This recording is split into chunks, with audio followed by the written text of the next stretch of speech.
Hi friends, welcome back to our channel. Kedarnath ఆలయ రహస్యాలు. 400 సంవత్సరాల నుంచి ఒక మందిరం మంచుతో కప్పబడి ఉంది. అక్కడ ఎప్పుడూ మంచుగడ్డలు పడుతూనే ఉండేవి. అంత పెద్ద మంచుగడ్డలు పడ్డా కూడా మందిరానికి ఎలాంటి డ్యామేజ్ కాలేదు. అలా చాలా సంవత్సరాల తర్వాత మంచు కరగడంతో ఆ మందిరం బయటపడింది. సైంటిస్టులు, జియాలజిస్టులు ఆ మందిరాన్ని చూసి ఆశ్చర్యపోయారు. ఈ మందిరాన్ని దర్శించడం వల్ల మోక్షం లభిస్తుందని అందరూ చెప్పుకుంటూ ఉంటారు. మహాభారతంలో స్వయంగా మహాదేవుడే పాండవులకు స్వర్గానికి మార్గం చూపించాడు. శివుడి యొక్క 12 జ్యోతిర్లింగాలలో ఈ మందిరం ఒకటి. దీన్ని శ్రీ కేదారినాథ్ టెంపుల్ అంటారు. ఇది హిమాలయ ప్రాంతంలో కొలువై ఉంది. ఈ టెంపుల్కి సంబంధించిన రహస్యాలు చాలా ఉన్నాయి. ఈ వీడియోలో అన్నీ చూద్దాం.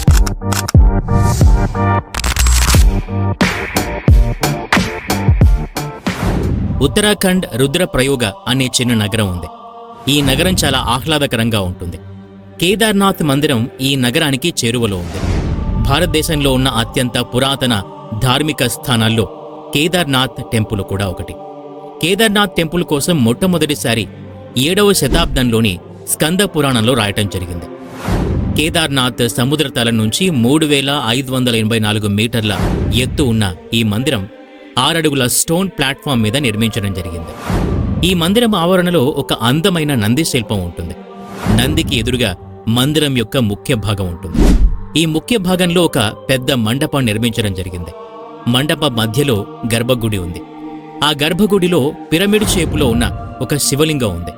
ఇలాంటి శివలింగం ప్రపంచంలో ఎక్కడా లేదు. మంచుతో కప్పబడిన ఈ గుడిలో ఎన్నో రహస్యాలు దాగి ఉన్నాయి. ఈ మందిరాన్ని పాండవులు నిర్మించారని చెప్పుకుంటారు. మహాభారత యుద్ధంలో తమ గురువుల్ని, సోదరుల్ని వధించడం వల్ల పాండవులు చాలా బాధపడ్డారు. యుద్ధం తర్వాత పాండవులు హస్తినాపురాన్ని పాలించారు.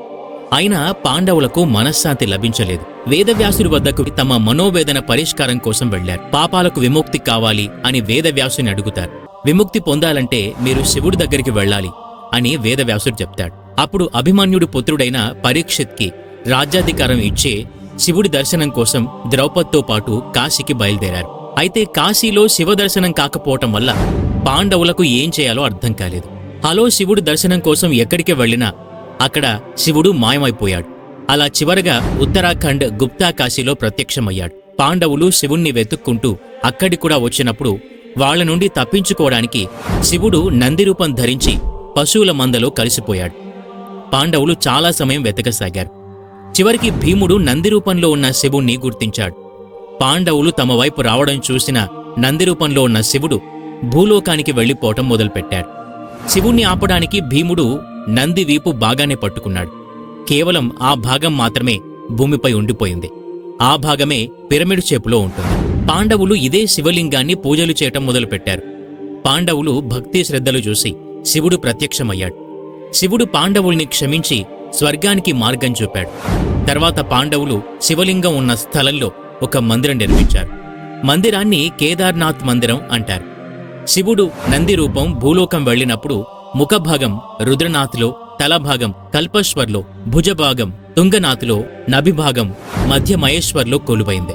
అందుకే కేదార్నాథ్తో పాటు ఈ 4 క్షేత్రాలు కలిపి పంచకేదార్ అని అంటారు.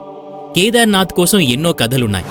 ఈ కేదార్నాథ్ని 8వ శతాబ్దంలో ఆది శంకరాచార్యులు నిర్మించారని చెప్తారు. కానీ ఆర్కియాలజికల్ డిపార్ట్మెంట్ టెంపుల్ రాళ్లను పరీక్షలు చేసినప్పుడు వీటి టైం లైన్ మహాభారత కాలంలో మ్యాచ్ అయి ఉంటుంది. శివుడి యొక్క రుద్ర రూపం కాలభైరవుడు కేదార్నాథ్ టెంపుల్ని ప్రొటెక్ట్ చేస్తూ వస్తున్నాడని చెప్పుకుంటూ ఉంటారు.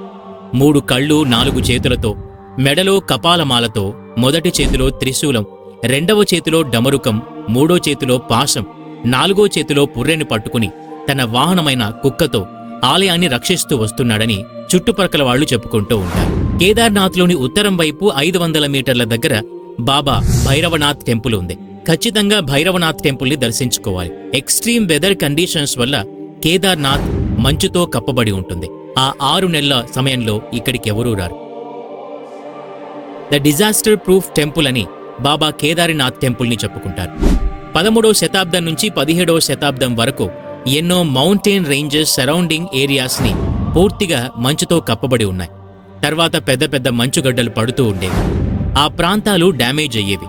దీన్నే మినీ ఐస్ ఏజ్ అని అంటారు. 400 సంవత్సరాల క్రితం ఈ మినీ ఐస్ ఏజ్ ఉండేది. అయినా కేదార్నాథ్ టెంపుల్ మాత్రం చెక్కు చెదరలేదు. వడియా ఇన్స్టిట్యూట్ ఆఫ్ హిమాలయన్ జియాలజీకి చెందిన రిటైర్డ్ ప్రొఫెసర్ రవీంద్ర కుమార్ ఈ మందిరం యొక్క గోడల్ని స్టడీ చేశాడు. ఈ గోడల మీద ఉన్న కొన్ని ఎల్లో లైన్స్ ని గమనించారు. పెద్ద పెద్ద మంచుగడ్డలు ఆ మందిరాన్ని ఢీకొట్టడం వల్ల ఆ లైన్స్ ఏర్పడ్డాయని అతను చెప్పాడు. ఇక్కడ ఆశ్చర్యపోవాల్సిన విషయం ఏంటంటే కేదార్నాథ్ చెక్కు చెదర్లేదు. అందుకే టెంపుల్ని డిజాస్టర్ ప్రూఫ్ టెంపుల్గా చెప్పుకుంటారు. 2013లో ఉత్తరాఖండ్ ఫ్లడ్స్ తర్వాత ఈ విషయంపై అందరికీ నమ్మకం మరియు క్లారిటీ వచ్చింది. ఉత్తరాఖండ్ మొత్తం నామరూపాలు లేకుండా చేసిన ఈ వరదలు టెంపుల్కి చెందిన ఒక చిన్న రాయిని కూడా కదిలించలేకపోయాయి. ఈ ఇన్సిడెంట్ జరిగిన తర్వాత ఆర్కియాలజికల్ సర్వే ఆఫ్ ఇండియా ఈ మందిరాన్ని స్టడీ చేసింది. కేదార్నాథ్ డిజాస్టర్ ప్రూఫ్గా నిర్మించడం జరిగిందని చెప్పింది. ఈ మందిరంలో రాళ్లని కనెక్ట్ చేయడానికి ఇంటర్లాకింగ్ టెక్నాలజీ యూజ్ చేశారు. ఈ టెక్నాలజీ ద్వారా మందిరం గోడల్ని దృఢంగా కట్టారు. ఎక్స్టర్నల్ ఫోర్స్ ఎక్కువగా ఉన్నా కూడా గోడల్ని ఏమీ చేయలేదు. ఆశ్చర్యం కలిగించిన విషయం ఏంటంటే 90స్లో ఇంటర్లాకింగ్ టెక్నాలజీ డిస్కవరీ చేయటం జరిగింది. కానీ మన పూర్వీకులు ఎప్పుడో దశాబ్దం కిందట ఈ టెక్నాలజీ ఉపయోగించారంటే మన పూర్వీకులు మనకన్నా ముందే అడ్వాన్స్డ్ టెక్నాలజీ యూజ్ చేశారన్నమాట. ద మిస్టీరియస్ స్టోన్ కేదార్నాథ్ని డిజాస్టర్ నుంచి రక్షించడానికి కారణం ఒక రహస్య రాయి అని చెప్పుకుంటారు. జూన్ 16, 2013 ఉత్తరాఖండ్లో వచ్చిన వరదలు నగరాన్ని ముంచెత్తింది. కొండపై నుంచి పెద్ద పెద్ద బండరాళ్లు కింద పడ్డం మొదలయ్యాయి. దానివల్ల అన్నీ నేలమట్టమయ్యాయి. కానీ కేదార్నాథ్ టెంపుల్ లోపల దాగున్న ప్రజలు ప్రమాదం నుంచి తప్పించుకున్నారు. ఆ వరదల నుంచి తప్పించుకోవడానికి టెంపుల్లోకి పరిగెత్తుకుంటూ వెళ్లారు.